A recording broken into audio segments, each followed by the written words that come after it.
Hello बच्चों, नमस्कार, good morning. कैसे हैं सभी लोग? उम्मीद करता हूँ बहुत अच्छे होंगे, बेहतर होंगे। और आज हम लोग क्लास नंबर 4 एलसीएम एचसीएफ की करने जा रहे हैं बच्चे। उम्मीद करता हूँ पिछली 3 क्लास जो हुई हैं आप लोगों ने उनका रिवीजन कर लिया होगा, या जिन लोगों ने कोई क्लास नहीं की है उसको कंप्लीट किया होगा। चलिए भाई, करते हैं शुरू अपनी क्लास को। सभी लोग जुड़ जाइए।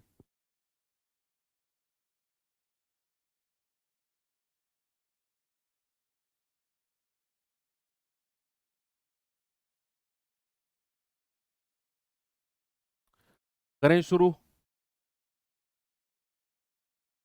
चलो, कहाँ थे हम? ये क्वेश्चन होमवर्क दिया था ना मैंने आपको। बताइए इसका जवाब क्या है सभी लोग।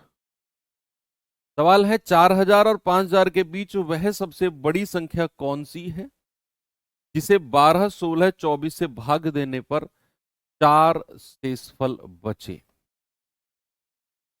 तो आपका जवाब क्या होगा? सबसे पहले तो जो ऊपर वाली लाइन है इसे भूल जाओ थोड़ी देर के लिए। आप ये देखो कि वह संख्या बताओ मुझे जो 12, 16, 24 से भाग देने पर 4 शेषफल बचे। ऊपर वाली लाइन छोड़ दो। आप मुझे वह संख्या बताओ जिसे मैं 12, 16, 24 से भाग दूं और 4 रिमाइंडर बचे। सबसे पहले एलसीएम ही बताओ आप मुझे 12, 16 और 24 का।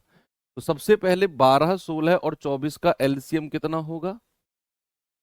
12, 16 और 24 एलसीएम होगा भैया 48, 48।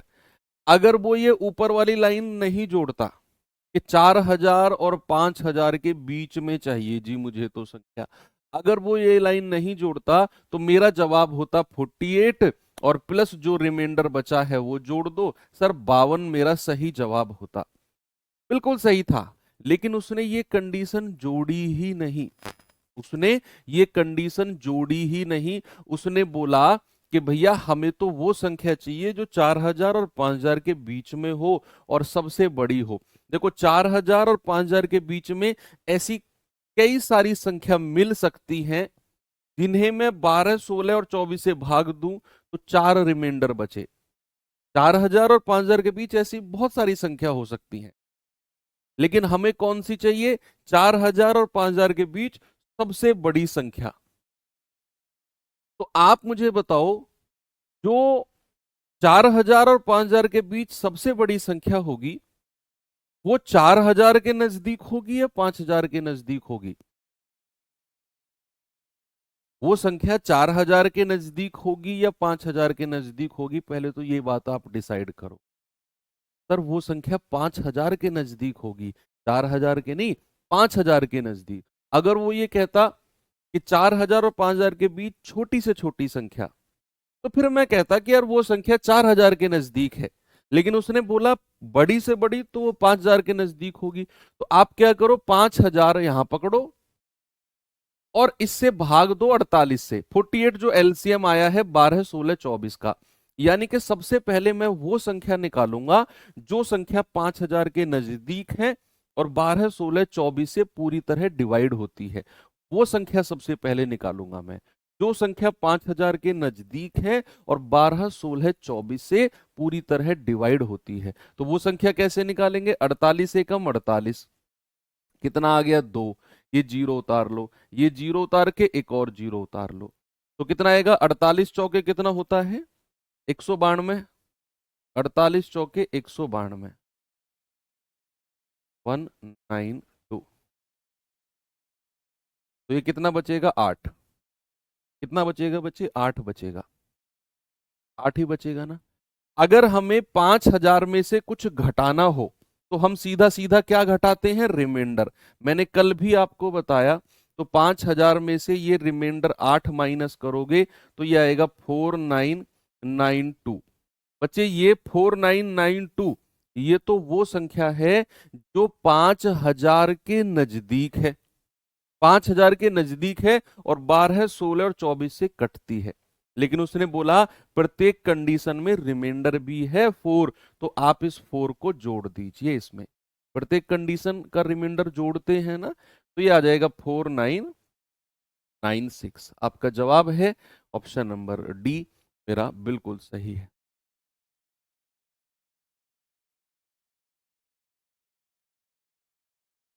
ठीक है, चलो आप इसे डिविजिबिलिटी रूल से भी कर सकते थे। कैसे, मैं आपको बता देता हूं।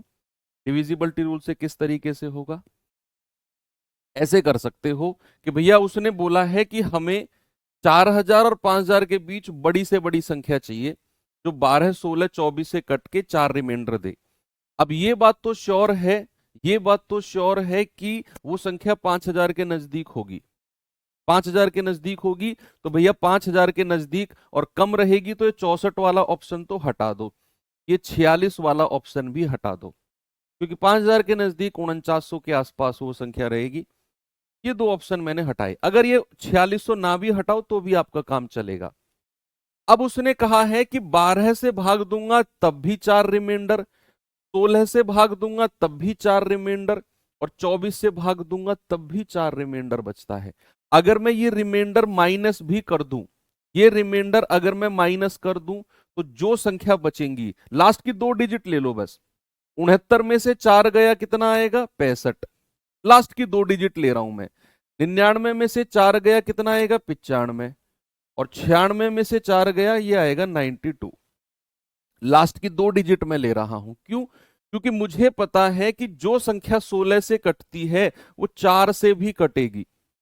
जो संख्या 16 से कटेगी वो 4 से भी कटेगी, और 4 का रूल होता है लास्ट की 2 डिजिट।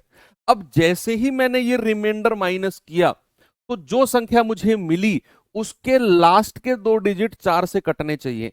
क्या ये 65 हमारा 4 से कट रहा है? नहीं, आंसर नहीं होगा। 95 क्या 4 से कट रहा है? बिल्कुल नहीं होगा। ये तो हम पहले ही हटा चुके थे। 3 ऑप्शन हटे, चौथा अपने आप सही हो जाएगा। चौथा क्या हो जाएगा? अपने आप सही हो जाएगा। इस तरीके से आप बाई ऑप्शन भी कर सकते हैं।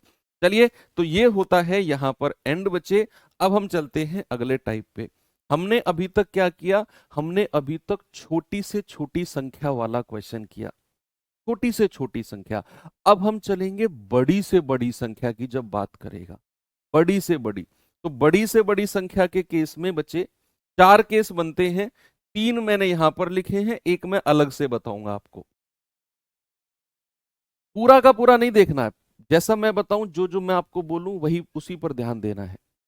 फिक्स फॉर्मेट का क्वेश्चन है ये भी। सवाल कह रहा है कि बड़ी से बड़ी संख्या है जो जो ए बी सी को, देखो, जब हम छोटी से छोटी संख्या पढ़ रहे थे तो छोटी से छोटी संख्या जो ए बी सी से, देखो आप पेज पलट के, वहां लिखा हुआ है जो ए बी सी से पूरी तरह विभाजित हो जाए, लेकिन यहां ए बी सी से विभाजित नहीं है। आप देखो, बड़ी से बड़ी संख्या जो ए बी सी को पूरी तरह विभाजित कर दे, जो ए को भी डिवाइड कर दे, बी को भी डिवाइड कर दे और सी को भी डिवाइड कर दे, वो होगी भाई ए बी सी को विभाजित करने का मतलब है हमें ऐसी संख्या चाहिए जिसके पहाड़े में ए भी आता हो, बी भी आता हो और सी भी आता हो। हमें वो नंबर चाहिए जो ए बी सी को विभाजित कर दे, मतलब जिसके टेबल में ए बी और सी तीनों आते हो। तो वो क्या होगा? इनका एच सी एफ होगा। बड़ी से बड़ी चाहिए तो एच सी एफ चाहिए हमें। तो और इंग्लिश में लिखो तो the largest number which completely divides ABC, which completely divides ABC. तो आपका जवाब होगा एच सी एफ ऑफ एबीसी। क्या होगा बच्चा? एच सी एफ ऑफ एबीसी। अब अगर आपसे कहेगा कि वह बड़ी से बड़ी संख्या जो एबीसी को विभाजित करने पर प्रत्येक स्थिति में के शेषफल दे, प्रत्येक स्थिति में के रिमाइंडर दे, तो आपका जवाब होगा एच सी एफ ऑफ, ये जो रिमाइंडर है ना, इसको पहले ही ए बी सी में से माइनस कर दो। ए माइनस के, बी माइनस के, सी माइनस के, जो संख्या मिलेंगी उनका एच सी एफ ले लो, जो संख्या मिलेंगी उनका एच सी एफ। एलसीएम वाले केस में ऐसा नहीं करते थे हम। एलसीएम में क्या करते थे? एलसीएम ऑफ एबीसी प्लस के। वहां रूल अलग थे। HCF के केस में या फिर जब कहेगा बड़ी से बड़ी संख्या जो ABC को विभाजित करने पर हर कंडीशन में के रिमाइंडर दे, तो हम क्या करेंगे, ये रिमाइंडर को पहले ही ABC में से माइनस कर देंगे, जो संख्या आएगी उसका HCF ले लेंगे। सेम केस थर्ड में भी सेम केस है कि जो ABC को विभाजित करने पर XYZ रिमाइंडर दे, अलग अलग रिमाइंडर दे, तो हम क्या करेंगे, A में से X माइनस करेंगे, B में से Y माइनस करेंगे और C में से Z माइनस करेंगे, जो संख्या आएगी उसका HCF ले लेंगे। LCM में अलग केस था, यहां पर अलग केस है, तो ये तीनों के तीनों केस आपको बहुत अच्छे से पढ़ना है। HCF में क्या याद रखना है, जो रिमाइंडर आएगा उसे पहले ही संख्या में से माइनस करके HCF ले लेंगे, जो रिमाइंडर आएगा उसे पहले ही संख्या में से माइनस करके रिमाइंडर ले लेंगे, HCF ले लेंगे। 3 केस तो ये हो गए। चौथा केस देखो, चौथा केस मैं आपको बताता हूं, वह बड़ी से बड़ी संख्या जो ABC को जो ABC को जो ABC को विभाजित करने पर जो ABC को विभाजित करने पर, इंपॉर्टेंट केस है ये, करने पर प्रत्येक स्थिति में प्रत्येक स्थिति में प्रत्येक स्थिति में समान शेषफल दे, समान शेषफल दे, जो ABC को विभाजित करने पर प्रत्येक स्थिति में समान शेषफल दे। ठीक है, which leaves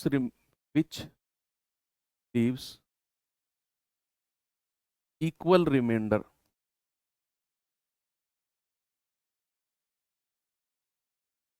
in each case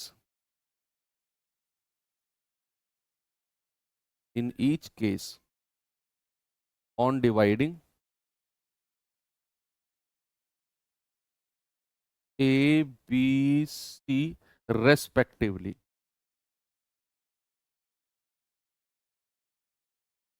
ठीक है, which leaves equal remainder in each case on dividing ABC respectively। जो ABC को विभाजित करने पर प्रत्येक स्थिति में समान शेषफल दे। अब वो क्या शेषफल दे उसने नहीं बताया, बस बोल दिया समान शेषफल। तो ऐसे केस में क्या करना होता है बच्चा, हमें करना होता है HCF ऑफ डिफरेंस ऑफ दो संख्याओं का difference, difference of AB, difference of BC और डिफरेंस ऑफ CA।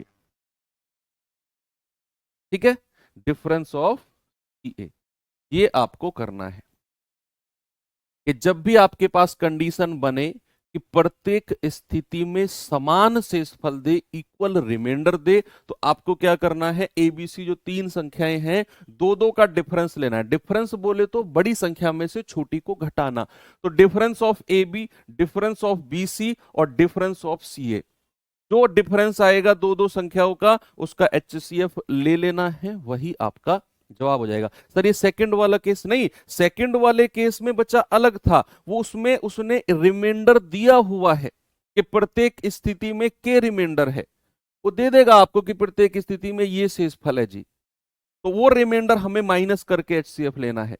लेकिन यहां उसने बोला है प्रत्येक स्थिति में बराबर रिमाइंडर है, वो बताएगा नहीं क्या रिमाइंडर है, नहीं उस वो सेकंड वाले केस में तो दिया हुआ उसने क्या रिमाइंडर है, यहां उसने नहीं दिया, यहां उसने बोल दिया प्रत्येक स्थिति में बराबर शेषफल है। तो फिर हम ये डिफरेंस वाला केस जाएंगे। अब सवाल कैसे बनते हैं मैं आपको दिखाता हूं जरा। पहला क्वेश्चन देखेंगे बच्चे, कह रहा है वह सबसे बड़ी संख्या ज्ञात कीजिए जो 90, 180 और 240 को, सबसे बड़ी संख्या जो 90, 180 और 240 को पूरी तरह विभाजित कर दे। केस 1, यहां भी हम ऑप्शन से उड़ाएंगे देखना। और HCF निकालना तो मैंने आपको सिखाया है, बहुत आसान होता है, बहुत आसान, कि भैया 90, 180 और 240 का HCF लेना है आपने। क्या लेना है बच्चे, इनका HCF। तो मैक्सिमम संख्या जो कॉमन आ जाए वो एचसीएफ है। या फिर मैंने बोला दो सबसे नजदीक संख्याओं का डिफरेंस, तो सबसे नजदीक तो ये दोनों दिख रही हैं मुझे, कितना आ गया डिफरेंस, आ गया 60। अब डिफरेंस ही एचसीएफ होगा अगर, ये कंडीशन अगर वाली नहीं भूलना है, अगर ये 60 यानी कि जो डिफरेंस है ये तीनों संख्याओं को डिवाइड कर रहा होगा। तो क्या 60 ने 90 को डिवाइड किया? क्या 60 के पहाड़े में 90 आता है? नहीं आता भैया। कहां आता है 60 के पहाड़े में 90? 60 दूनी 120 होता है। तो फिर 60 एचसीएफ नहीं है, 60 का कोई फैक्टर, 60 का कोई गुणनखंड। तो वो 60 का फैक्टर कैसे निकालेंगे? देखो 60 तो उत्तर नहीं है, अब 60 का फैक्टर भी सबसे बड़ा वाला उठाना है। सबसे बड़ा वो संख्या जिसके पहाड़े में 60 आता हो, जिसके पहाड़े में 60 आता हो। अब आने को तो 15 चौको 60, 30 दूनी 60, 20 तिया 60, तीनों के में आता है सर, लेकिन सबसे बड़ा वाला फैक्टर उठाना है क्योंकि हम बड़ी से बड़ी संख्या ज्ञात कर रहे हैं। तो सबसे बड़ा फैक्टर क्या हो गया बच्चा? 30। तो ये 30 को उठाओ। अब चेक करो क्या 30 इन तीनों संख्या को डिवाइड कर रहा है? 30 तिया 90 है, तीन नाम, तीन छिंग 18, तीन से कटेगा 8 24। यही मेरा आंसर हो जाएगा। फैक्टर भी जब आप देखोगे ना डिफरेंस का, तो बड़े से बड़ा फैक्टर देखना है, फिर उससे छोटा, फिर उससे छोटा। जिस फैक्टर ने तीनों संख्या को डिवाइड कर दिया वही मेरा आंसर हो जाएगा। ओके, आगे चलूं? चलो, ये सवाल बताएंगे जरा। इस सवाल का जवाब बचे जल्दी से मुझे दीजिए आप लोग, क्या होगा बताएंगे जरा इसका जवाब।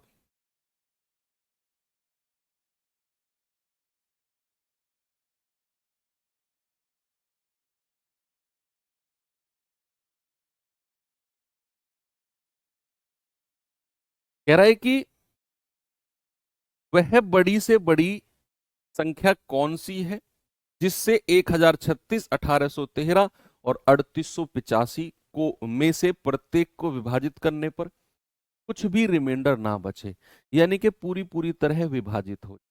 केस वन ही है कि वो बड़ी से बड़ी संख्या बताओ जो 1036, 1813 और 3885 को पूरी तरह विभाजित कर दे, कंप्लीटली डिवाइड्स। एचसीएफ लेना है तो 1036, 1813 और 3885 का एचसीएफ लेना है। एचसीएफ तो दो सबसे नजदीक संख्याओं का डिफरेंस ले लो, दो सबसे नजदीक का डिफरेंस। आप कहेंगे सर ये दो सबसे नजदीक लग रहा है, 13 में से 6 गया, 13 में से 6 गया 7, 10 में से 3 गए 7 और 17 में से 10 गया 7, 777। अब 777 जो डिफरेंस है ये एचसीएफ होगा, लेकिन है नहीं, क्योंकि अगर ये एचसीएफ होता तो ऑप्शन में दिखता, भाई दिखता ये ऑप्शन में, तो फिर इसको हम तोड़ मरोड़ेंगे, यानी कि वो संख्या देखेंगे जिनके पहाड़े में एक 777 आता हो। जिनके पहाड़े में, क्या 333 के पहाड़े में 777 आता है? भाई 333 दूनी कितना होता है? 666, और 333 तिया 999। 777 तो कहीं आया ही नहीं। जो लोग 333 कह रहे हैं कहाँ घूम रहे हो आप? इसका फैक्टर ढूंढ रहे हैं हम, और फैक्टर भी ऑप्शन से सबसे बड़ा उठाना है। सबसे बड़ा 333 है। चेक करो वेदर 333 के पहाड़े में 777 आता है क्या? नहीं आता। तो ये मेरा जवाब इसका फैक्टर नहीं है। तो फिर 333 से छोटा 259, यही दिख रहा है ना सेकंड नंबर का। चेक करो क्या 259 के पहाड़े में 777 आता है? भाई 9 तिया 27, यूनिट डिजिट से भी जाऊं तो 259 तिया कितना होता है? तीन नाम 27, तीन पंजे 15, 2 17, तीन दूनी 6 और 1 7। हाँ जी सर आता है। तो 259 इसका एक फैक्टर है, लेकिन जवाब है कि नहीं वो डिसाइड करेगा कि अगर 259 ने इन तीनों को डिवाइड कर दिया तो। अगर कर दिया तो क्या 259 1036 को डिवाइड कर रहा है? भाई यूनिट डिजिट से देखो, 9 चौको 36, मुझे लग रहा है करेगा। 9 चौके 36 आप चेक कर लो, 4 बार देख लो। 259 की 4 में गुणा करोगे, 4 नाम 36, 4 पंजे 20, 3 23, 4 दूनी 8, 2 10। देख लो पूरा डिवाइड कर दिया। यहां भी यूनिट डिजिट से जाओगे तो भैया 9 सत्ते 63, 7 बार जाओ आप। 259 को 7 टाइम्स जाओगे, 7 नाम 63, 7 पंजे 35, 6 41, 7 दूनी 14, 4 18। देखो कर दिया। और इसको भी कर देगा, तीसरे को भी कर देगा। 2 को डिवाइड कर दिया तो तीसरे को भी कर देगा, यानी कि मेरा HCF 259 होगा। ऑप्शन नंबर ये बिल्कुल सही है। जो लोग 111 कह रहे थे, कहाँ घूम रहे हो क्या? 259 क्यों नहीं चेक किया आपने? क्योंकि मैंने बोला 777 का फैक्टर उत्तर होगा, और सबसे बड़ा फैक्टर 333 था, लेकिन वो नहीं था क्योंकि उसके पहाड़े में ये नहीं आ रहा है। तो फिर 333 से छोटी संख्या 259 क्यों चेक नहीं किया आपने? ये अच्छा क्वेश्चन है। और 259 का इसका फैक्टर है 777 का, क्योंकि 259 तिया 777 होता है। तो फिर हमने चेक किया, क्या 259 ने तीनों को डिवाइड किया? हाँ जी सर किया। यही मेरा जवाब हो जाएगा। क्या हो जाएगा? बिल्कुल सही जवाब। आ जाइए, जरा इस सवाल का जवाब मुझे बताएंगे।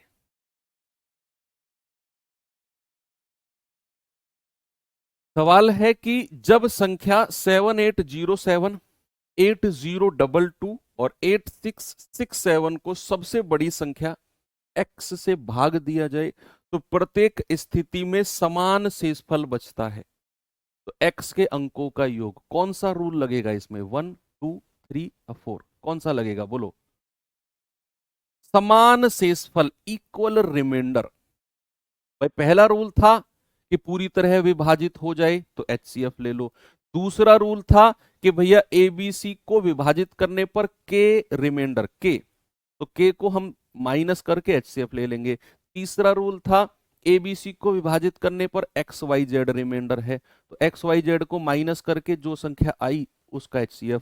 और चौथा रूल था कि प्रत्येक स्थिति में समान शेषफल, इक्वल रिमाइंडर। तो उसकी कंडीशन क्या थी कि दो दो संख्या का डिफरेंस लो, HCF ले लो। तो दो दो संख्या का डिफरेंस लेंगे। भैया इन दोनों का डिफरेंस कितना है? मैं यहीं पर लिखूंगा सीधा काट के। 12 में से 7 गया 5, 1 में से 0 गया 1, 1 में से 0 गया 1, और ये कितना बचा है? 80 में से 78 गया 2। इन दोनों का डिफरेंस लेना जरा। 7 में से 2 गया 5, 6 में से 2 गया 4, और 86 में से 80 गया 6। पहली और तीसरी का डिफरेंस लेना जरा। 7 में से 7 गया 0, 6 में से 0 गया 6, और 86 में से 78 गया तो 8। जो संख्या आई है इनका HCF ले लो। ये दो दो संख्या का डिफरेंस आया है, दो दो संख्या का। और आपको HCF लेने के लिए ज्यादा भाग दौड़ नहीं करनी। ऑप्शन देखो, बहुत छोटे छोटे ऑप्शन है। आप ऑप्शन से ही उड़ा दो। सबसे बड़ा ऑप्शन उठाओ, सबसे बड़ा ऑप्शन 9, 9 को उठाओ। चेक करो क्या अगर 9 ने इन तीनों संख्या को डिवाइड कर दिया तो वही मेरा जवाब है। भैया आपको डिफरेंस विफरेंस नहीं लेना, ऑप्शन बहुत छोटे छोटे दिए हुए, हम सीधा सीधा काट के भी देख सकते हैं। अब 9 अगर मेरा उत्तर है तो सभी के अंकों का योग 9 से कटेगा। भाई 9 का तो यही रूल होता है। तो 5 2 7 और 1 8, ये तो अंकों का योग 8 है, 9 से कटा ही नहीं, तो ये मेरा जवाब होगा नहीं। फिर 9 से छोटी संख्या है 8, 8 जवाब नहीं होगा क्योंकि इसका यूनिट डिजिट 5 है। इसका यूनिट डिजिट क्या है? 5, तो ये संख्या 8 से नहीं कटेगी। हटाओ।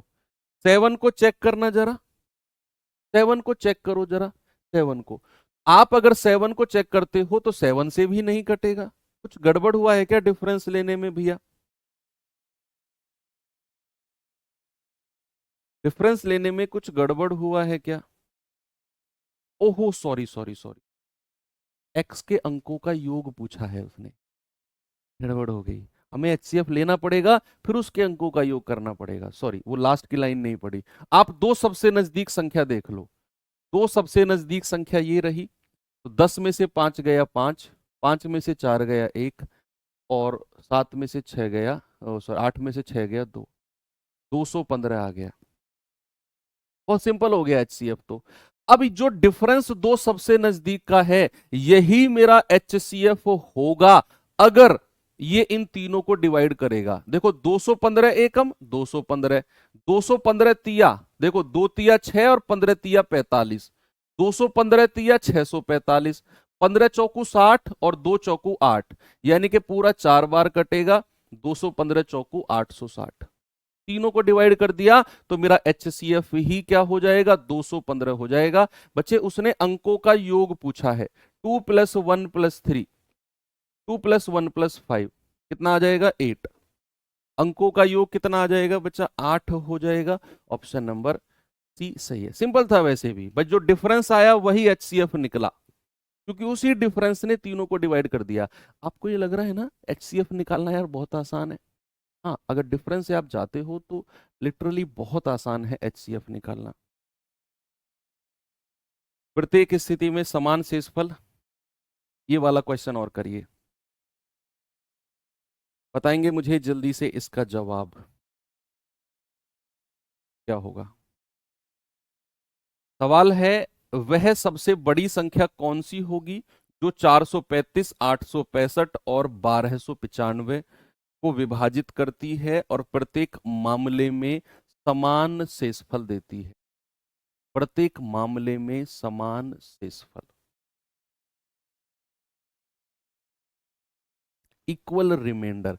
और जब भी इक्वल रिमाइंडर की कंडीशन बनती है तो दो दो संख्या का डिफरेंस लेना है, और जो डिफरेंस आएगा उसी का HCF ले लो, उसी का HCF ले लो। तो आप कहोगे सर 435 और 865, मैं लिख लेता हूं, बहुत दूर दूर हो गई ना, 865 और तीसरी संख्या क्या है, 1295। दो दो का डिफरेंस लेना है। इन दोनों का डिफरेंस कितना आएगा, 5 में से 5 गया 0, 6 में से 3 गया 3, 8 में से 4 गया 4। इन दोनों का डिफरेंस आएगा 9 में से 6 गया 3, 12 में से 8 गया 4। इन दोनों का डिफरेंस कितना आएगा, 0, 9 में से 3 गया 6, 12 में से 4 गया 8। तो ये आ गया 430, 430 और 860। अरे ये तो बहुत सिंपल हो गया भैया, ये तो HCF बहुत सिंपल हो गया। यहां से तो 430 ही कॉमन आ रहा है, पूरा पूरा 430 कॉमन आ रहा है, 1 1 और 430 दूनी 860। यही मेरा HCF होगा, यही मेरा आंसर होगा, 430।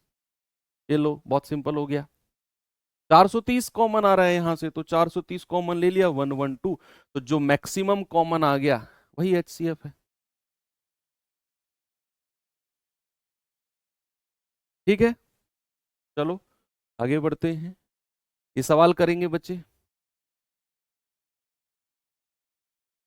वह अधिकतम संख्या कौन सी है जिसे 410, 751, 1030 प्रत्येक से भाग देने पर हर कंडीशन में 7 रिमाइंडर बचे। केस नंबर 2, केस नंबर 1 क्या था, पूरी तरह विभाजित हो जाए। केस नंबर 2 क्या था, प्रत्येक कंडीशन में के रिमाइंडर दे।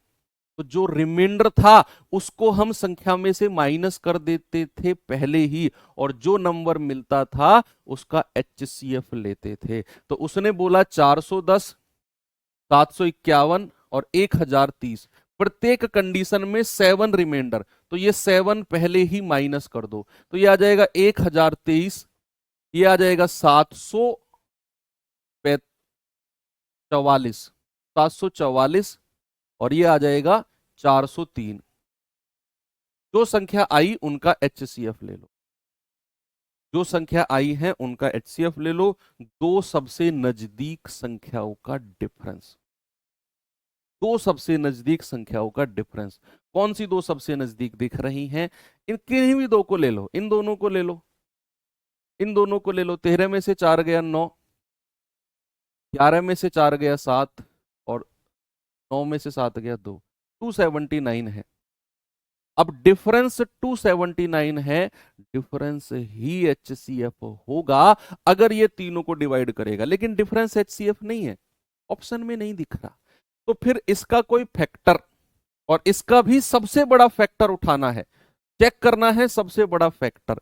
93 के पहाड़े में क्या 279 आता है, इसको अगर मैं 3 से गुणा करता हूं, 3 तिया 9, 3 नाम 27, हाँ जी सर आता है। लेकिन क्या 93 ने इन तीनों को डिवाइड किया, नहीं किया। चेक कर लो भाई, 93 से आप डिवाइड करोगे, 9 दूनी 18, 9 तिया 27, 9 चौक 36, 9 पंजे 45, नहीं डिवाइड करेगा। 403 को नहीं डिवाइड करेगा ये। 93 के पहाड़े में 403 कहीं देखने को मिलेगा ही नहीं तुम्हें, मोटा मोटा भी पहाड़ा पढ़ लो चाहे। फिर 93 से छोटी संख्या 39 को चेक करो, 39 के पहाड़े में 279 आएगा ही नहीं,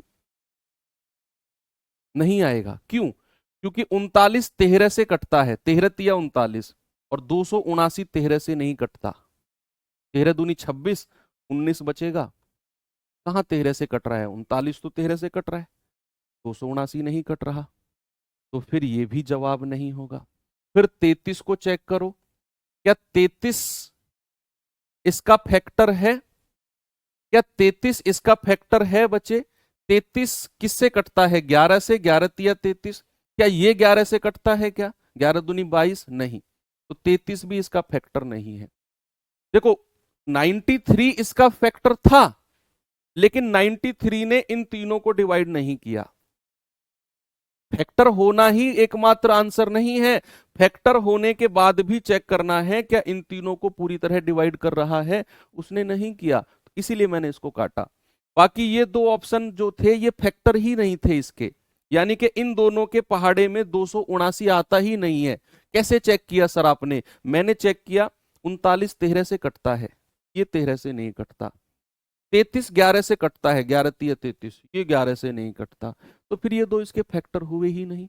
अगर तीन ऑप्शन काट दिए, चौथा अपने आप सही हो जाएगा, चेक भी मत करो। 31 इसका एक फैक्टर है, और 31 इन तीनों को काट भी देगा। आप अपना कैलकुलेटर निकाल के वेरीफाई भी कर लेना, मैं कहूंगा जरूरत नहीं है। किसी को डाउट होना वो वेरीफाई कर लेना। 403/31, 744/31 और 1023/31, तीनों संख्या पूरी पूरी तरह कट जाएंगी 31 से। ओके, तो आपका जवाब है ऑप्शन नंबर बी। आगे बढ़े। 734 होगा। अच्छा, 751 में से 7 घटाओगे तो 734 आता है। वाह, मजा आ गया। 751 में से 7 घटाने पर 734 आएगा।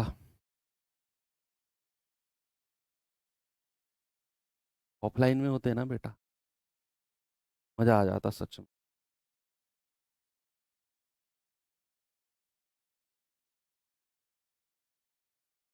वह बड़ी से बड़ी संख्या ज्ञात कीजिए जिससे 155 और 307 को विभाजित करने पर क्रमशः 5 और 7 शेषफल अलग अलग रिमाइंडर, क्या बचे? अलग अलग रिमाइंडर बचे। एचसीएफ के केस में जो रिमाइंडर है ना, उनको पहले ही माइनस कर दो। एचसीएफ के केस में जो रिमाइंडर है उनको पहले ही माइनस कर दो। उसने बोला 155 और 307 को विभाजित करने पर पहली कंडीशन में 5 रिमाइंडर माइनस कर दो, दूसरी कंडीशन में 7 रिमाइंडर माइनस कर दो। ये आ गया 150, ये आ गया 300। जो संख्या मिली उनका एचसीएफ ले लो। भैया बड़ा सिंपल है, 150 कॉमन आ रहा है, पूरा 150 कॉमन आ रहा है। 150 एकम 150, 150 दूनी 300, तो यही मेरा एचसीएफ होगा और यही मेरा जवाब होगा 150। ये तो बहुत सिंपल है, बहुत सिंपल है। 150 ही मेरा क्या होगा? जवाब हो जाएगा। एक और सवाल दूं लास्ट, इसे करिए फिर मैं टाइप चेंज करता हूं, फिर फॉर्मूला बेस क्वेश्चंस पे चलते हैं। जो फॉर्मूला बेस क्वेश्चन होते हैं फिर उनके पास चलते हैं। देखिए जरा,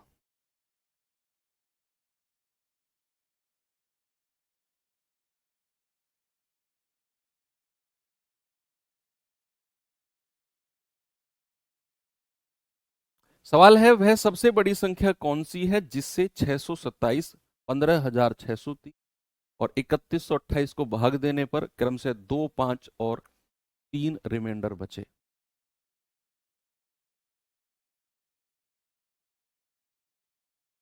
बोलिए भाई। 627, 15,630 और 3128, पहली कंडीशन में क्या रिमाइंडर है? 2। दूसरी में क्या रिमाइंडर है? 627 है। पहली में 2, दूसरी में 5, तीसरी में 3। ये बचेगा 625, ये आ जाएगा 15,625 और ये आ जाएगा 3125। भाई साहब जो तीन संख्या आप देख रहे हो, अगर आप बहुत अच्छी कैलकुलेशन करते हो, बहुत अच्छी इन द सेंस का आपको थोड़ा सा भी पता है कि भैया 15,625 जो है ये 25 का क्यूब होता है। क्या होता है? 25 का क्यूब होता है 15,625। ठीक है, यानी कि आप ये कह सकते हो कि 625 से कटने वाली संख्या है ये 15,625, और ये भी 625 से कटने वाली। 625 को अगर आप 5 से भाग करोगे तो आपको 3125 मिलेगा। 625 से कटने वाली संख्या है। ये भी 625 से कटने वाली संख्या है 15,625, क्योंकि 25 का क्यूब होता है, और ये 625 जो होता है ये 25 का स्क्वायर होता है 625। तो यहां से 625 पूरा कॉमन आ जाएगा, पूरा 625 कॉमन आ जाएगा। आप कहेंगे सर 1, और जितनी बार भी ये जाएगा 6 दूनी 12, पूरा 25 बार जाएगा, और ये कितना बार जाएगा? 5 बार। अब तो कुछ कॉमन नहीं आएगा, तो जो कॉमन आया है वही मेरा HCF हो जाएगा, यानी कि 625। ऑप्शन नंबर सी मेरा बिल्कुल करेक्ट है।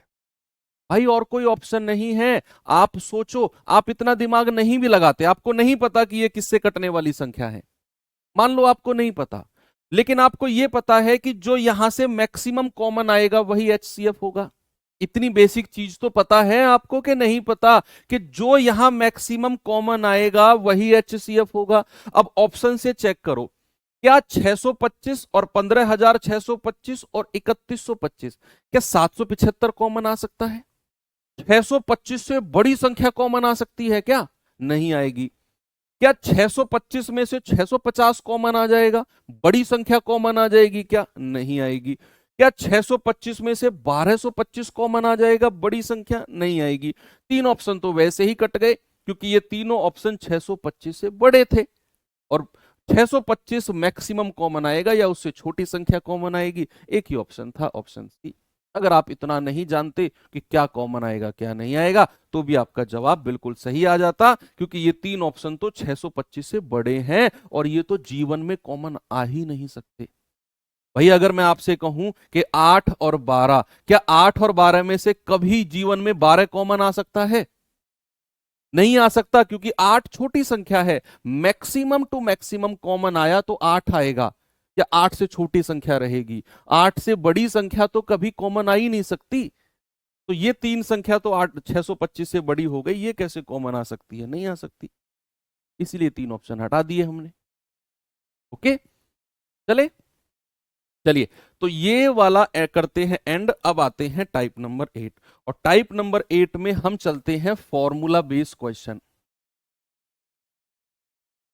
फॉर्मूला बेस, फॉर्मूला बेस पे चलते हैं। बहुत आसान टाइप है ये, बिल्कुल मैं कराऊं, आप बहुत स्पीड से ये टाइप करने वाले हो। अब ज्यादा दिमाग लगाने वाले केवल 2-4 क्वेश्चन मिलेंगे, नहीं तो बिल्कुल सीधे सीधे फॉर्मूला पे आप रखो, आंसर मिलेगा। तीन फॉर्मूले हैं जो बेसिकली आपको ध्यान में रखने हैं। सबसे पहला फॉर्मूला, सबसे पहला फॉर्मूला आपको मैं बताता हूं।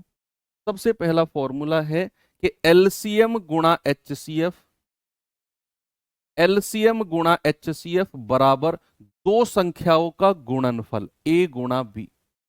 अगर मैंने A और B दो संख्या की बात की, तो दो संख्याओं का गुणनफल, इसको गुणनफल या मल्टीप्लीकेशन भी कह सकते हो, दो संख्याओं का गुणनफल बराबर क्या होता है? LCM गुणा HCF के बराबर होता है। सबसे सिंपल ये फॉर्मूला होता है, लगाना भी बहुत आसान होता है। आपको सवाल में दिया होगा कि भाई दो संख्या है, उनका LCM देगा, उनका HCF देगा। एक संख्या दे देगा, दूसरी पूछ लेगा, या दोनों संख्या दे देगा, उनका LCM दे देगा, HCF पूछ लेगा। या फिर कहेगा दो संख्या का गुणनफल, दोनों संख्या अलग अलग नहीं देगा, कहेगा दो संख्या का गुणनफल इतना है, उनका HCF इतना है, LCM बताओ। तो गुणनफल सीधा A गुणा B की वैल्यू आपको दे देगा, वो अलग अलग नहीं देगा, जरूरत भी नहीं है, क्योंकि हमें गुणनफल चाहिए बेसिकली। एक फॉर्मूला तो ये हो गया। दूसरा जो फॉर्मूला है वो एक ही कॉन्सेप्ट से दो दो फॉर्मूले निकलते हैं कि अगर कोई संख्या ए रेशियो बी में है, कोई संख्या जो है वो ए रेशियो बी में है, जहां पर कंडीशन है, जहां पर ए और बी क्या है, को प्राइम है। को प्राइम क्या होता है बच्चा, को प्राइम होता है सह अभाज्य। सह अभाज्य संख्याएं क्या होती हैं, सह अभाज्य संख्याएं होती हैं जिनमें से कुछ भी कॉमन ना मिले। वो पेयर, वो जोड़ा जिसमें से कुछ भी कॉमन ना आए उसको कहते हैं सह अभाज्य। भाई अभाज्य संख्या तो आप जानते हैं कि जो संख्या के केवल दो फैक्टर हो वो अभाज्य है। लेकिन अगर मैं बात करूं सह अभाज्य की, तो जिनमें से कुछ भी कॉमन ना आए दैट आर कॉल्ड को प्राइम। फॉर एग्जाम्पल, मैं इसके एग्जाम्पल आपको दे देता हूं सह अभाज्य के। सपोज मैंने कहा 2 और 3, क्या कुछ कॉमन आएगा, कुछ भी कॉमन नहीं आ रहा, तो भैया सह अभाज्य है। मैंने कहा 5 और 11, क्या इनमें से कुछ कॉमन आएगा, नहीं आएगा, सह अभाज्य है। मैंने कहा 4 9, क्या बताना मुझे, क्या 4 9 सह अभाज्य हैं, यस या नो? क्या 4 और 9 का जो जोड़ा है ये सह अभाज्य है कि नहीं? सोच समझ के मुझे जवाब बताना इस क्वेश्चन का। भैया को प्राइम की डेफिनेशन होती है जहां कुछ भी कॉमन ना आए, या फिर जिस पेयर का HCF 1 हो उसको कहते हैं को प्राइम। आप बेसिकली याद रख सकते हो कि जिनका HCF 1 हो, और HCF 1 किसका होता है, जिसमें से कुछ भी कॉमन ना आए। क्या 4 और 9 में से कुछ भी कॉमन आ रहा है, नहीं आ रहा, तो ये हमारी को प्राइम होंगी। आप लोग सोच रहे हो कि सर 4 तो प्राइम नंबर नहीं है, 9 भी प्राइम नंबर नहीं है। मैंने कहा ओके, मैं सहमत हूं आपके साथ, लेकिन अगर मैं इन दोनों पेयर की बात करूंगा तो यहां से कुछ भी कॉमन नहीं आ रहा, तो ये को प्राइम है, सह अभाज्य। अलग अलग बेशक ये प्राइम नहीं है, अलग अलग बेशक ये अभाज्य नहीं है, लेकिन अगर मैं इन दोनों को एक साथ ले लूं, अगर मैं इन दोनों का जोड़ा, इन दोनों का पेयर बना लूं, तो भैया इसमें से कुछ भी कॉमन नहीं मिलेगा मुझे। और जहां कुछ भी कॉमन नहीं मिलता, जिनका HCF 1 होता है उनको हम को प्राइम बोल देते हैं। तो 4 और 9 इज को प्राइम। अगर मैं आपसे कहूं बच्चा जरा मुझे बताना 12 और 25 क्या को प्राइम है, यस, क्योंकि 12 और 25 बेशक अलग अलग अभाज्य संख्या नहीं है। 12 भी अभाज्य नहीं है, 25 भी अभाज्य नहीं है, लेकिन अगर मैं इन दोनों को एक साथ ले लूं, इनका जोड़ा बना दूं, इनकी पेयर बना दूं, तो इनका HCF 1 आएगा। इसमें से कुछ भी कॉमन नहीं आएगा, तो ये भी हमारा को प्राइम हो जाएगा। ये भी क्या हो जाएगा, को प्राइम हो जाएगा, सह अभाज्य हो जाएगा। तो को प्राइम आपको समझ में आया कि ए रेशियो बी अगर है जहां पर ए और बी क्या है, को प्राइम, तो यहां से दो फॉर्मूले आपके बनते हैं। दो फॉर्मूले बनते हैं, एक तो बनता है कि ओरिजिनल संख्या, ओरिजिनल नंबर्स, ओरिजिनल संख्या अगर आपको निकालनी हो, आपको रेशियो दिया हुआ है सह अभाज्य संख्या, को प्राइम का रेशियो है, और आपको ओरिजिनल संख्या पता करनी है, तो भैया रेशियो को HCF से गुणा कर दो। HCF गुणा ए पहली संख्या मिल गई, और HCF गुणा बी ये दूसरी संख्या मिल गई। HCF गुणा ए पहली संख्या और HCF गुणा ए दूसरी संख्या। दूसरा फॉर्मूला बनता है क्या, दूसरा फॉर्मूला बनता है HCF गुणा ए गुणा बी बराबर किसके हो जाएगा, LCM। HCF गुणा ए गुणा बी बराबर LCM के हो जाएगा, जहां पर ए और बी क्या है, यही पेयर वाली संख्या, ये रेशियो वाली संख्या ही HCF से गुणा हो जाएंगी और बराबर LCM दे दे। ये तीन फॉर्मूले हैं बच्चे जो आपको पता होने चाहिए। ये पहला है LCM गुणा HCF बराबर गुणनफल। दूसरा कि अगर आपको रेशियो दिया हो ए रेशियो बी, जहां पर ए और बी क्या है, सह अभाज्य हैं, तो ओरिजिनल संख्या पता करना हो तो HCF से गुणा कर दो, और HCF गुणा ए गुणा बी बराबर क्या होता है, LCM होता है। तो सवाल दिखाता हूं आपको। चलिए सवाल करते हैं। सवाल नंबर 1, जल्दी जल्दी जवाब देंगे क्योंकि बहुत आसान आसान क्वेश्चन है। जो अच्छा सवाल आएगा उसको मैं बताऊंगा आपको। सवाल है, दो संख्याओं का एलसीएम 80 है, उनका एचसीएफ 4 है। यदि एक संख्या 16 है तो दूसरी संख्या क्या होगी? एक संख्या अगर 16 है तो दूसरी संख्या क्या होगी? भैया उसने एलसीएम भी दिया हुआ है, उसने एचसीएफ भी दिया हुआ है, और बराबर दो संख्याओं का मल्टीप्लीकेशन। एलसीएम कितना है? 80। एचसीएफ कितना है? 4। एक संख्या 16 दे दी, दूसरी संख्या पूछ ली, तो 16 पंजू 80 और 5 चौकू 20। तो दूसरी संख्या क्या आ गई? दूसरी संख्या मिली 20। That is option number A. दूसरी संख्या क्या है बच्चा? दूसरी संख्या है, सिंपल है ना क्वेश्चन? इस पे आओ जरा।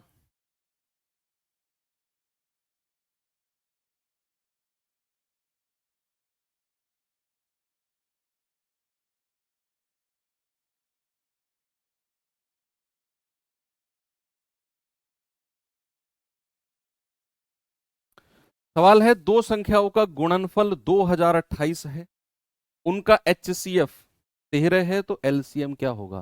देखो यहां गुणनफल दे दिया, अलग अलग संख्या नहीं दी, कोई बात नहीं। आपको फॉर्मूला पता है कि एलसीएम गुणा एचसीएफ बराबर ए गुणा बी, और ए गुणा बी यानी कि दोनों संख्याओं का गुणनफल, और उसकी टोटल वैल्यू हमें दे दी 2028। हमें एचसीएफ दे दिया 13 और हमसे एलसीएम पूछ लिया, तो 13 से काटेंगे, 13 एकम 13, 13 पंजे 65, 13 छिंग 78। एलसीएम कितना आ गया? 156। बहुत सिंपल है। कितना आ गया? 100। एक कॉन्सेप्ट समझना बच्चे आप, कि अगर आपको दो संख्या दी हुई है, मान लो ए और बी, आपको दी हुई है ए और बी, और ये दोनों की दोनों संख्या क्या है? अभाज्य संख्याएं हैं, अभाज्य प्राइम नंबर्स हैं। ये दोनों की दोनों संख्या क्या है? प्राइम नंबर्स हैं, अभाज्य संख्याएं हैं, जो किसी से भी ना कटे, या जिसके फैक्टर केवल दो हों।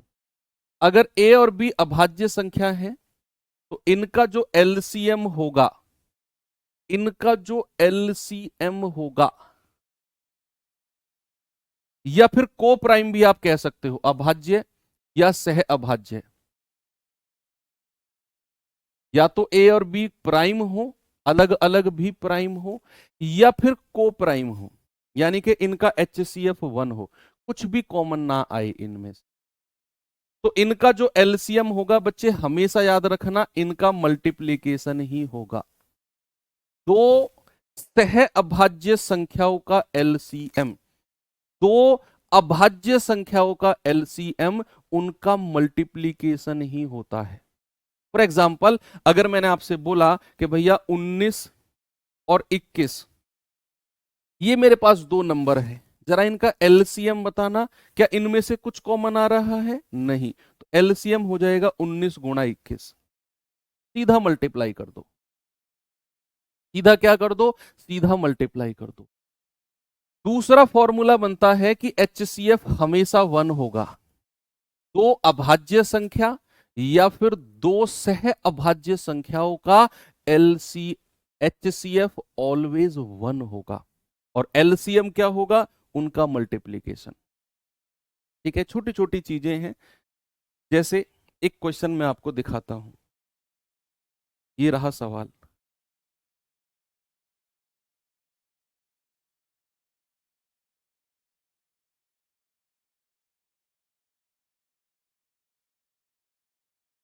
देखेंगे वही जरा।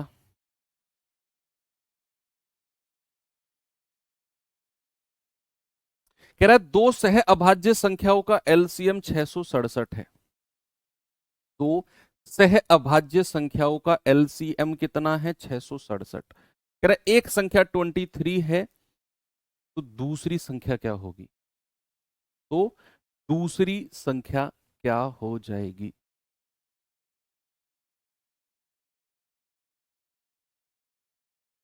बताइए। भाई आपको पता है सह अभाज्य संख्याओं का जो एलसीएम होता है वो इनका मल्टीप्लीकेशन ही होता है। एलसीएम बराबर गुणनफल ही होता है, गुणनफल ही होता है किसका? सह अभाज्य संख्याओं का। को प्राइम नंबर का जो एलसीएम होता है बच्चा वो उनके गुणनफल के बराबर होता है। क्या ये बात आप जानते हैं? LCM equal to multiplication. तो अगर उसने एलसीएम 667 दिया हुआ है मतलब हम कहेंगे कि उसने मल्टीप्लीकेशन 667 दिया हुआ है। सह अभाज्य संख्या है, उनका एलसीएम उनका गुणनफल के बराबर होता है। तो भैया एक संख्या 23 दे दी, दूसरी संख्या पता करनी है 667। तो 23 दूनी 46, 14 और 6 21, 14 और 6 20, 23 निम्मा 207। तो दूसरा नंबर क्या हो जाएगा? 29। दूसरा नंबर क्या हो जाएगा? 29।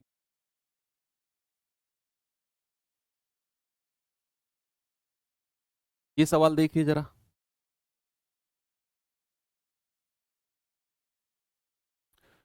कह रहा है दो संख्याओं का एलसीएम और एचसीएफ का गुणनफल 48 है। यदि दोनों संख्याओं का अंतर 13 है तो संख्या बताओ क्या होगी?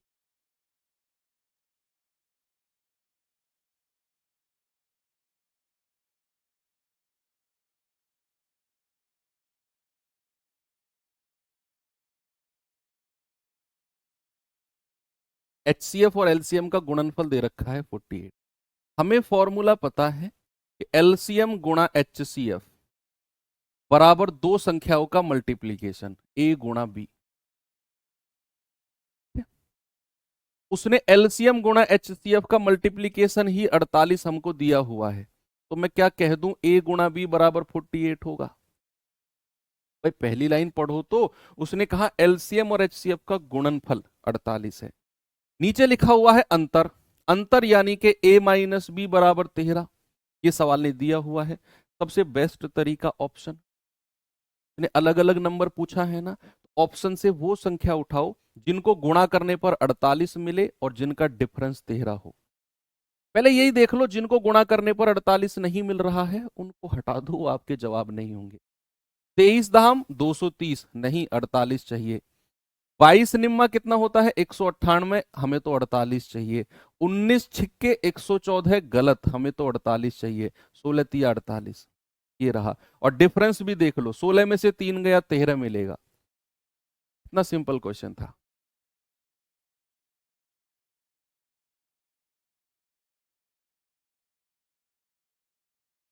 ये सवाल देखिए जरा।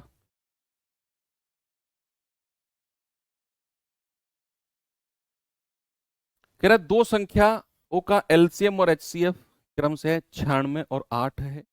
यदि उनका योगफल 48 है तो व्युत्क्रम का योगफल क्या होगा? इसका एक फॉर्मूला लिखवाऊंगा मैं आपको। व्युत्क्रम का योगफल, उसने क्या बोला है? व्युत्क्रम का योगफल। इसका एक फॉर्मूला लिखवाऊंगा, डायरेक्ट अपने दिमाग में रखना है। उस सम ऑफ रेसिप्रोकल पूछा जाता है क्वेश्चन, पूछा जाता है व्युत्क्रम का योगफल।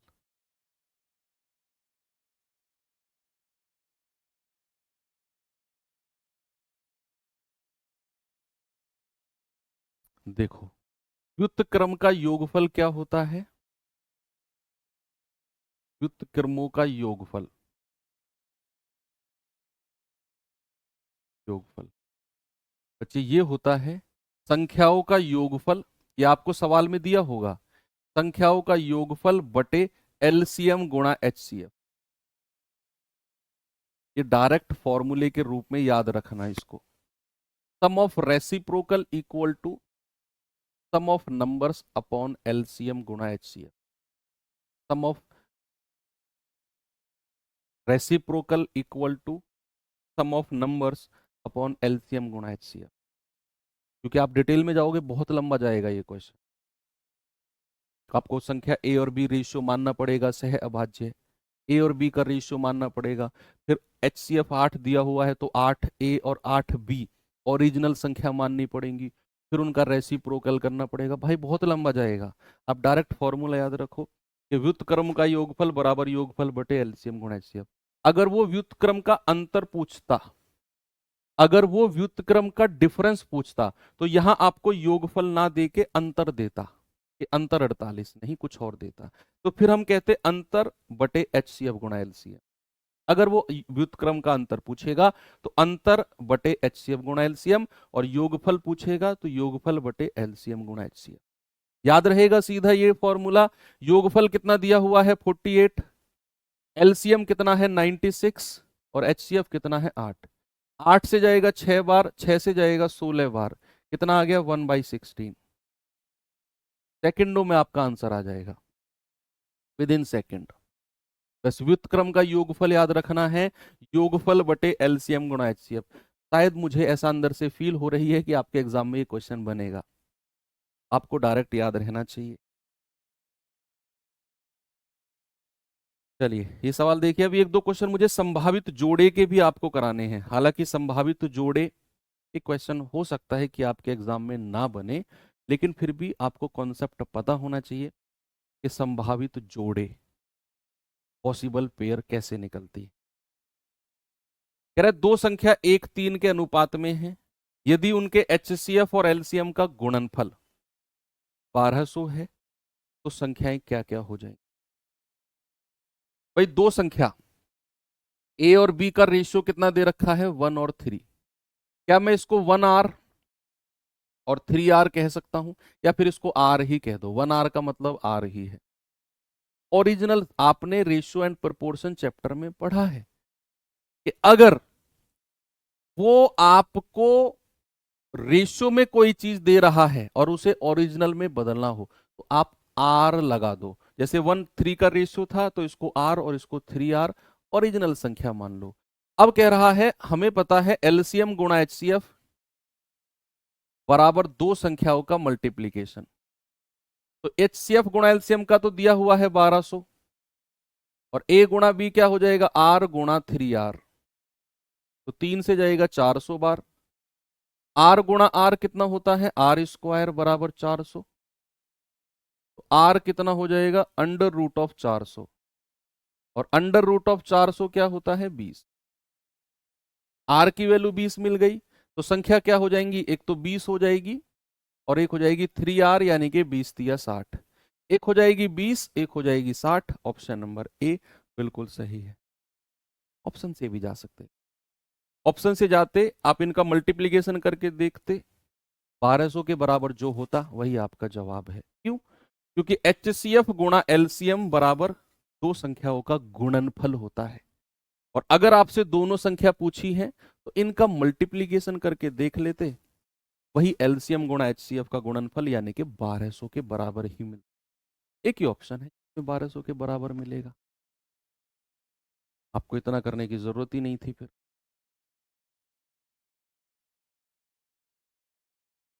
ये बताइए जरा,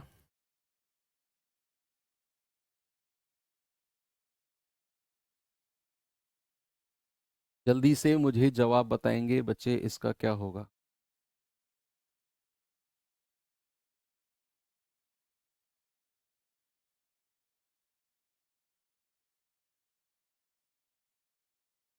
कह रहा दो संख्याओं का LCM 315 है, यदि संख्याएं 7-9 के रेशियो में है तो बताइए संख्याओं का योगफल क्या होगा।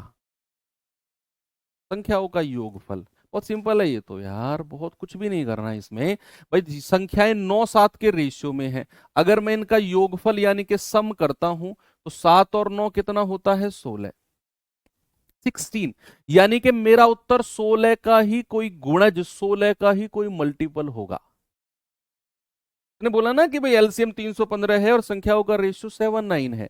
योगफल बताओ, योगफल का मतलब है you have to find the value of 7 + 9 means 16 का multiple will be your correct answer. तो 16 का मल्टीपल ना तो 70 है, ना 100 है, ना 90 है, एक ही ऑप्शन है 80।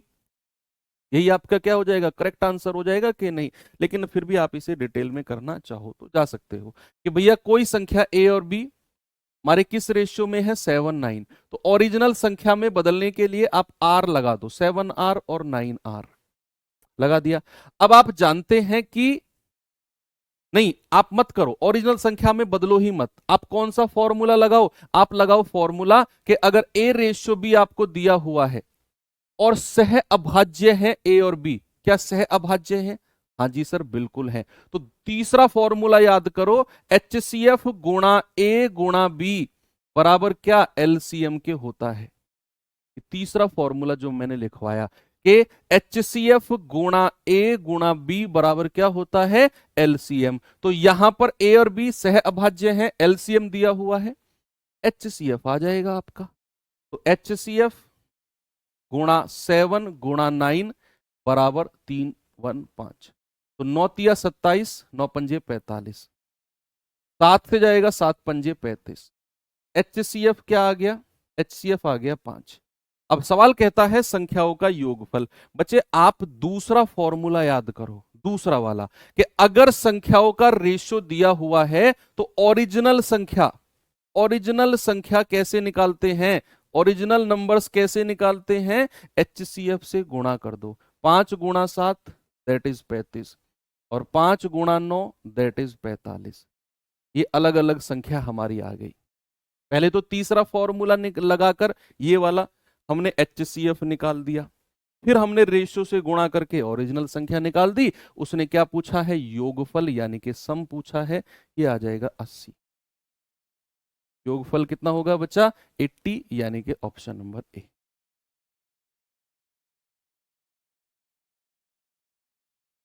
ठीक है, याद है ना फॉर्मूले? मैंने अभी थोड़ी देर पहले आपको लिखवाए थे, कहाँ गए? ये रहे ना?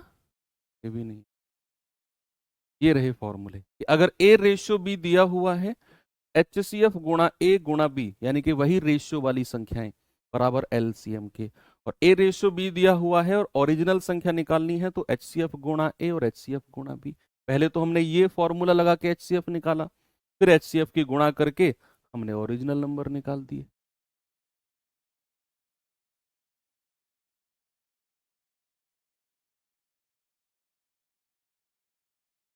ठीक है, इस सवाल पे आना जरा, देखेंगे बच्चे इस क्वेश्चन को। कह रहे तीन संख्याएं 4 5 6 के अनुपात में है, उनका LCM दिया हुआ है कितना? 180। HCF पूछा है।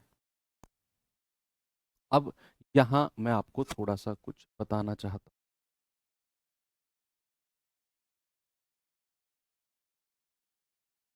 अभी आपने केवल दो संख्याओं के रेशियो वाले ही क्वेश्चन देखे। आपने अभी तक केवल एक चीज देखी कि अगर ए रेशियो बी दिया हुआ है, जहां पर ए और बी क्या है? को प्राइम है, आपने देखा कि HCF गुणा ए गुणा बी बराबर क्या होता है? LCM के। ये फॉर्मूला देखा आपने। लेकिन लेकिन अगर तीन संख्या रेशियो में दे रखी हो, तब भी क्या आप ऐसे करोगे? HCF गुणा ए गुणा बी गुणा सी बराबर LCM? नहीं, उस टाइम पर हम ऐसा नहीं करेंगे। यहां सही है, यहां बिल्कुल सही है, अगर दो संख्याएं दी हुई हो और दोनों की दोनों को प्राइम हो तो HCF गुणा ए गुणा बी बराबर LCM। लेकिन ए बी सी का रेशियो दिया हो तो HCF गुणा ए बी सी बराबर LCM नहीं करेंगे। हमें करना क्या है? हमें थोड़ा सा स्टेप वाइज चलना है। कैसे? कि अगर आपको ए बी सी तीन संख्याओं का रेशियो दिया हुआ है, सबसे पहले स्टेप नंबर वन में आपको क्या करना है? LCM लेना है एबीसी का। एबीसी का LCM लेना है आपको, जो रेशियो आपको दिया होगा ना तीन संख्याओं का, उसका LCM लेना है आपको। तो सपोज इसका LCM आ गया, मान लो L, सपोज दैट रेशियो का। उसके बाद सेकंड स्टेप में आपको लगाना है वही फॉर्मूला कि HCF गुणा एबीसी नहीं, जो एबीसी का LCM आया है बराबर LCM। ये दो स्टेप आपको फॉलो करने हैं अगर आपको तीन संख्याओं का रेशियो दिया होगा तो। दो संख्याओं का रेशियो दिया हुआ है, कोई दिक्कत नहीं, फिर तो आप HCF गुणा A गुणा B बराबर LCM सीधा करोगे। लेकिन अगर 3 नंबर का रेशियो दिया हुआ है बच्चे, तो LCM ऑफ पहले रेशियो, मान लो वो L आ गया, फिर फॉर्मूला लगाओगे कि HCF गुणा ABC नहीं, जो इनका LCM आया है बराबर ओवरऑल LCM। जैसे क्वेश्चन हमें दिया हुआ है, ये रहा, जरा देखिए इस सवाल को। कह रहा है 3 संख्याओं का रेशियो 4 5 6 है, उनका LCM 180 है, HCF क्या होगा? अगर आपको ये पता नहीं होता जो मैंने बताया, तो आप क्या करते?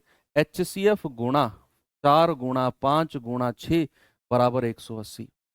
आप कहते 6 तिया 18, 5 छंग 30, तो HCF कितना आ गया सर? 6/4।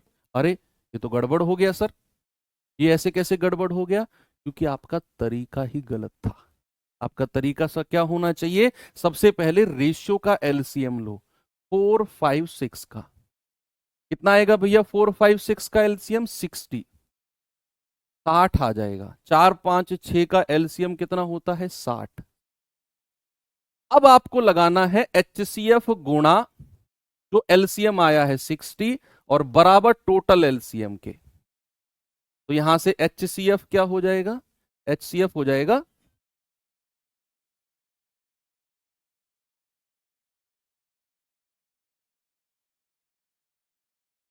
क्या हो जाएगा? HCF हो जाएगा 3।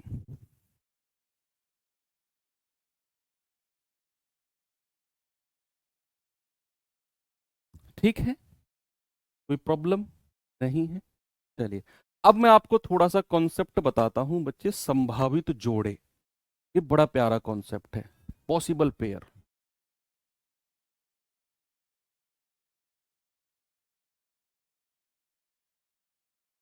पॉसिबल पेयर समझना बच्चे, जो जो कह रहे हैं ना टाइम हो गया, अब जा सकते हो क्योंकि आपका टाइम हो गया। आपका टाइम खत्म हो गया, ये उन लोगों का टाइम शुरू हुआ है जिन लोगों को इस बार सिलेक्शन लेना है। आपका टाइम खत्म हो गया तो आप जा सकते हैं। पॉसिबल पेयर, पॉसिबल पेयर केवल वही लोग क्लास में रुके जिनको 2026 GD में सिलेक्शन लेना है। जिनको नहीं लेना उनका टाइम हो गया, वो जा सकते हैं। पॉसिबल पेयर अगली बार मिलेंगे आपको किसी और नाम से, किसी और बैच में। ठीक है, वहां मत कहना टाइम हो गया। पॉसिबल पेयर, संभावित जोड़े, संभावित जोड़े क्या होता है? पॉसिबल, सपोज को प्राइम आप जानते हैं, को प्राइम जानते हैं जिस पेयर में से कुछ भी कॉमन ना आए। जिस पेयर में से कुछ भी कॉमन ना आए उसको बोला जाता है संभावित जोड़ा। सह अभा सॉरी संभावित जोड़ा कह रहा हूं, जिसमें से कुछ भी कॉमन ना आए उसको बोला जाता है को प्राइम, सह अभाज्य जोड़ा। सपोज अगर मैंने आपसे बोला कि ए और बी, ए और बी क्या है? ए और बी को प्राइम है। ए और बी क्या है? सह अभाज्य है, को प्राइम है। और मैंने आपसे बोला कि ए प्लस बी, ए प्लस बी सपोज मैंने बोल दिया 12, ए प्लस बी क्या है? 12। तो मुझे ए और बी के सभी संभावित जोड़े बता दो। सभी संभावित जोड़े, ए और बी के सभी संभावित जोड़े। मैंने ये नहीं बोला कि सभी सह अभाज्य जोड़े बताओ। संभावित वो संख्या सभी जिनको जोड़ने पर 12 आ जाए, जिन संख्याओं को जोड़ने पर 12 आ जाए वो सभी मुझे जोड़े बता दो। तो a प्लस बी अगर आपका 12 है तो क्या मैं a की वैल्यू को 1, क्या बचा? मैं a की वैल्यू को 1 और b की वैल्यू को 11 मान सकता हूं? क्या मैं a की वैल्यू को 1 और b की वैल्यू को 11 मान सकता हूं कि नहीं? सभी को जोड़ने पर जिनको 12 बने। अगर मैं a को 2 मानता हूं तो b कितना हो जाएगा? 10। अगर मैं a को 3 मानता हूं तो भैया जोड़कर 12 आना चाहिए, b कितना हो जाएगा? 9। 3 और 9 12। अगर मैं a को 4 मानता हूं तो b कितना हो जाएगा? 8। 8 4 12 होना चाहिए। अगर मैं a को 5 मानता हूं तो b कितना हो जाएगा? 7। अगर मैं a को 6 मानता हूं तो b कितना हो जाएगा? 6। अगर मैं a को 7 मानता हूं, भाई देखो मैंने a को 1 2 3 4 5 6 7 मान रहा हूं, बची हुई संख्या अपने आप मिल रही है मुझे। अगर मैंने ए को 1 माना, बी 11 हो गया। ए को 2 माना, बी 10 हो गया। ए को 3 माना, बी 9 हो गया। ए को 4 माना, बी 8 हो गया। टोटल 12 होना चाहिए जुड़कर। ए को 7 माना, बी 6 हो गया। लेकिन जैसे ही आपने ए को 7 माना और बी 6 हो गया, क्या 7 और 6, सॉरी 5, 7 5 12 होता है ना, क्या जैसे ही आपने ए को 7 माना तो बी 5 हो गया, क्या 7 और 5 का पेयर पहले आप ले चुके हो? क्या 7 और 5 का कोई पेयर पहले आप ले चुके हो? यस और नो? आप कहेंगे हाँ जी सर, 7 और 5 तो पहले आ चुका है। तो फिर काट दो इसको, और जहां पर पेयर रिपीट होनी शुरू हो जाए वहां से आगे आपको नहीं जाना है। जहां पर पेयर रिपीट होनी शुरू हो जाए वहां से आगे आपको नहीं जाना है, क्योंकि सारी पेयर रिपीट होती रहेंगी। फिर जैसे आपने 4 8 5 7 6 6 और फिर 7 5 लिया, तो आपने देखा 7 5 तो मैं ले चुका हूं, ये तो रिपीट हो गई, काट दो और आगे मत बढ़ो। अब ये तो वो सभी जोड़े हैं जिनको जुड़ने पर 12 आता है। आपको तो बताना है वो सभी जोड़े जो सह अभाज्य हो। अब इनमें से सह अभाज्य वालों को छांट लो, यानी कि वो जोड़े उठा लो जिनमें से कुछ भी कॉमन नहीं आता है। वो जोड़े, वो पेयर उठाओ बचा जिनमें से कुछ भी कॉमन नहीं आता है। क्या 1 और 11 में से कुछ कॉमन आता है? नहीं, इसको ले सकते हैं हम। क्या 2 और 10 में से कुछ कॉमन आता है? हाँ जी सर, 2 कॉमन आता है, तो इसको नहीं ले सकते। सह अभाज्य उठाना है हमें, को प्राइम। क्या मैं 3 और 9 को ले सकता हूं? ना, क्योंकि 3 कॉमन आ रहा है, नहीं ले सकता। क्या मैं 4 और 8 को ले सकता हूं? ना, 4 कॉमन आ रहा है। क्या मैं 5 और 7 को ले सकता हूं? हाँ जी सर, कुछ भी कॉमन नहीं है। क्या मैं 6 और 6 को ले सकता हूं? 6 और 6 12? ना सर, 6 कॉमन आ रहा है। तो आप मुझे बताओ कितने जोड़े पॉसिबल हुए? आप बच्चे मुझे बताओ कितने संभावित जोड़े बने? आप कहेंगे सर केवल और केवल 2 संभावित जोड़े बने हैं, 2 पॉसिबल पेयर, एक तो 111 और दूसरा 5 ऐसे निकलते हैं संभावित। एक एग्जांपल और देता हूं आपको। सपोज मैंने कहा ए और बी क्या है? ए और बी को प्राइम है, सह अभाज्य हैं, और मैंने कहा A multiply B, A multiply B suppose that मैंने कहा 18 है, 18 है। तो पहले तो सभी संभावित जोड़े बताओ और फिर उसमें से को प्राइम को छांट लेना। इस बार मल्टीप्लाई करके है तो 1 से ही शुरू करते हैं। 1 इंटू 18, 2 गुणा 9 18, 3 छिंग 18, 4 से कटेगा क्या? नहीं। 5 से कटेगा क्या? नहीं। 6 से कटेगा क्या? 6 तिया 18। अब जैसे ही आपने 6 तिया 18 लिखा, आपने देखा यार ये वाली पेयर तो मैं ले चुका हूं पहले, 3 गुणा 6, 6 गुणा 3 एक ही बात है। तो जैसे ही पेयर रिपीट हुई उसको काट दो और उससे आगे नहीं बढ़ना है, उससे आगे आपको नहीं बढ़ना। अब ये 3 पॉसिबल पेयर हैं, इनमें से उन पेयर को हटा दो जिसमें से कुछ भी कॉमन आ रहा है। 1 18 को ले सकते हैं, 2 9 को ले सकते हैं, 3 6 में से 3 कॉमन आ गया, नहीं ले सकते। तो यहां भी कितने पॉसिबल पेयर हुई? यहां भी केवल 2 पॉसिबल पेयर। तो मल्टीप्लाई वाला भी हो गया, प्लस वाला भी हो गया, यही 2 केस बनते हैं पॉसिबल पेयर में। जैसे अब मैं आपको क्वेश्चन दिखाता हूं, मात्र औपचारिकताएं हैं, मात्र औपचारिकताएं। मेरा 2 संख्याओं का योगफल है 342 योगफल, उनका HCF 19 है। ऐसी कितने युग्म बनाए जा सकते हैं? ऐसे कितने संभावित जोड़े बनाए जा सकते हैं? भाई उनका एल योगफल दे दिया, HCF दे दिया। अगर मैं आपसे पूछूं, क्या मैं वो जो 2 संख्याओं की बात कर रहा है, क्या मैं उन 2 संख्या को A/B मान लूं? जहां पर ए और बी क्या है? जहां पर ए और बी को प्राइम है, सह अभाज्य है। बोलिए, जिन 2 नंबर की वो बात कर रहा है, क्या मैं उन दो नंबर का रेशो ए और बी मान लूं? और ए और बी क्या हो जाएंगे, सह अभाज्य हो जाएंगे। ए और बी क्या हो जाएंगे, सह अभाज्य हो जाएंगे। अब अगर ए और बी आपने रेशियो मान लिया, HCF कितना है 19, तो ओरिजिनल संख्या क्या हो जाएगी, एक तो हो जाएगी 19A और दूसरी हो जाएगी 19B। यानी कि अगर आपको HCF दिया हुआ है, रेशियो आपने ए बी मान लिया, तो ओरिजिनल संख्या क्या होती है, आप रेशियो HCF से गुणा कर, यही होता है। अब उसने योगफल 342 दिया हुआ है, तो 19A प्लस 19B बराबर क्या हो जाएगा 342 के। तो यहां से 19 कॉमन ले लो, तो A प्लस बी क्या मिला मुझे, A प्लस बी मिल गया 342। 19 एकम 19, 19 अट्ठे 152, यानी कि बच्चा A प्लस बी क्या आ गया 18। A प्लस बी कितना आ गया बच्चे 18। तो अब आपको क्या करना है, अब आपको वो सभी पेयर बतानी है जिनको जुड़ने पर, जिनको ऐड होने पर 18 बनता हो। को प्राइम तो उसमें बाद में काट लेंगे हम, पहले क्या करो, वो सभी पेयर जिनको जुड़ने पर 18 बनता हो।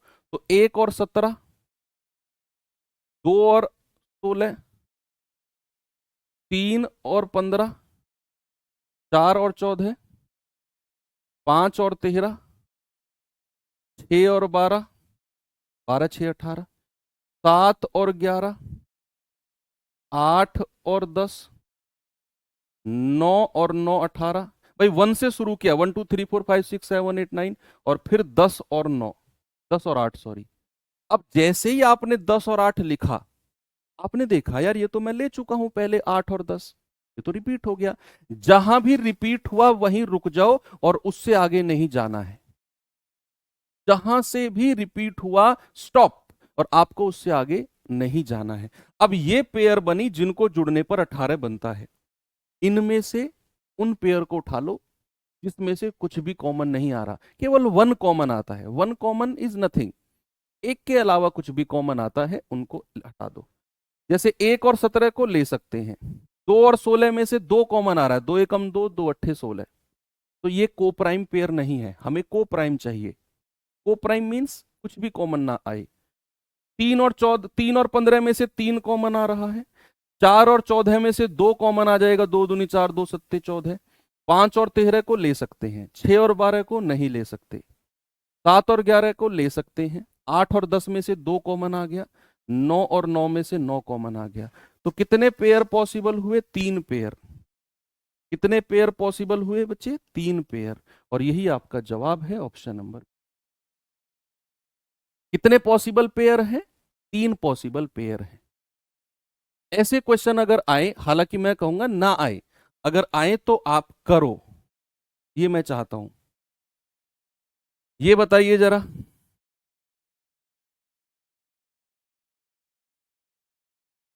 कह रहा है दो संख्या ए, और लास्ट क्वेश्चन है फिर मैं छोड़ दूंगा। जो आपके वो क्वेश्चन है ना कि घंटियां कितने बजे बजती हैं, ईंट लगाने वाले, वो मैं आपको सर्ड सिंडिसिस में कराऊंगा क्वेश्चन। घातांक करणी में वो सवाल करेंगे हम, वो घंटियां वंटियां बजने वाले जो सवाल हैं, 3 घंटे एक साथ बजी, रेड लाइट एक साथ जली, वो सर्ड सिंडिसिस में करा दूंगा आपको मैं, घातांक करणी, ठीक है, सिंप्लीफिकेशन वगैरह में।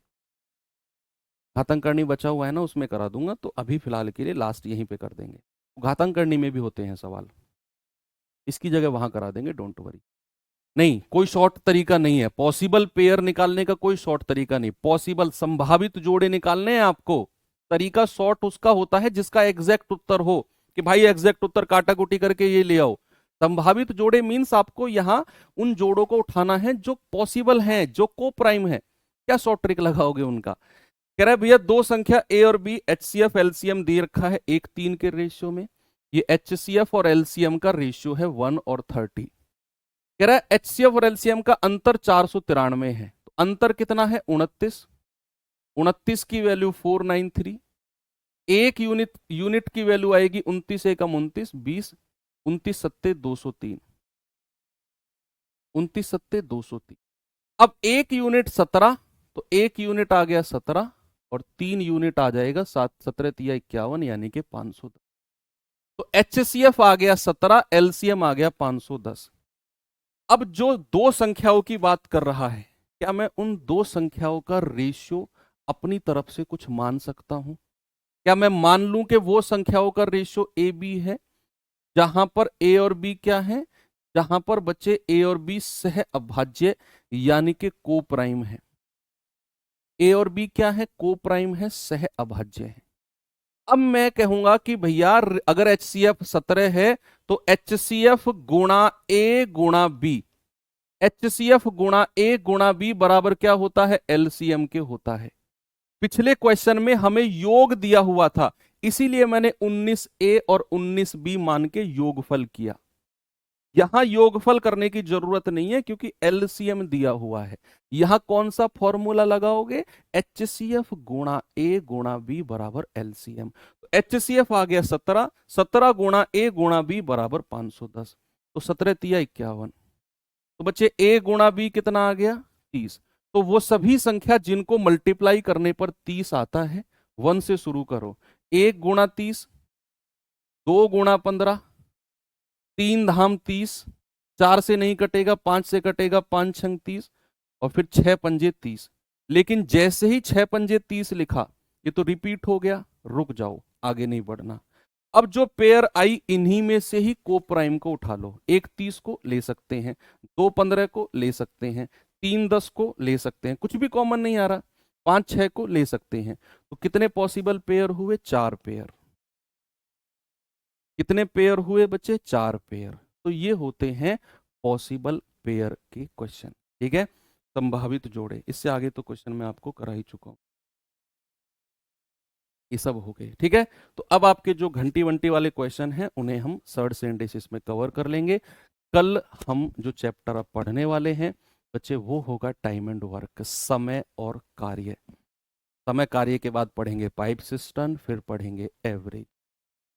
ओके, चलिए एवरेज के बाद फिर आ जाएंगे हम टाइम डिस्टेंस के ऊपर। ठीक है, तो जो ये वीक कह रहा हूँ, जो ये मंथ है, अब आज 21 तारीख है, इस मंथ में मुझे टाइम वर्क कराना है, पाइप सिस्टम कराना है, एवरेज। 3 क्लास के टॉपिक हैं, 3 क्लास का टाइम वर्क, 1 क्लास का पाइप सिस्टम और 3 क्लास का आपका एवरेज। के बाद में फिर हमारा टाइम डिस्टेंस और mensuration, third synthesis, number system बचेगा। 2 2 3 3 क्लास में सबको कवर कर लेंगे। चलिए मिलते हैं नेक्स्ट सेशन में। Thank you, have a good day.